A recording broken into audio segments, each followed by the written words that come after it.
আফাগার বাড়ি হলো সাহাবার বুঝিনি হেতি মনে এখানে নোয়াখাইলা করে ঘৃণা করে তবে মজার একখানা বিষয় যাদের হেতি ভালোবাসে হাতের বাড়ি কোনায় নোয়াখালী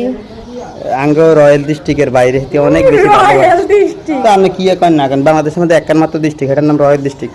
আন্নগো বাড়ি মনে করছে কোনায় সাভার এই তার মনে করেন যে হাওড় ডেঙ্গা আঙ্গ নোয়াখালীর বাতাস নোয়াখালীর হানসুয়ারি নোয়াখালীর হিডা বাবুরে আঙ্গ নোয়াখালী লাগতে হিডা হিডা চিনিনি হিডা কি পরিষ্কার পিঠ ঠয়কাটটা হিডা পিঠা পিঠাকে হিডা বলেন পানিকে হানি বলেন আপনারা কি আপনারা তো আঙ্গ নোয়াখালীর ভাষা অন্য বুঝতে না নোয়াখালী একমাত্র একটা রাষ্ট্র থুকু নাকি কি এখন ডিস্ট্রিক্ট যেটা বাংলাদেশের মধ্যে অন্যতম রয়্যাল ডিস্ট্রিক্ট নামে নিজেদের এলাকার কথা তা নিজেই বলে অন্য মানুষ বললে তা হইতো মেজাজ খারাপ করে গেলেছেন আর ভাই তামিমরে কই দিম হেতিরে বিয়ে করতে না হেতি আঙ্গ ভাষারে অপমান করে হেতি আঙ্গ সবকিছুরে অপমান করে হেতি যদি আঙ্গ নোয়াখালীর ভাষা না করতে পারে আমরা কি হেতির আঙ্গ ভাবি সেবা নিতেন না মানে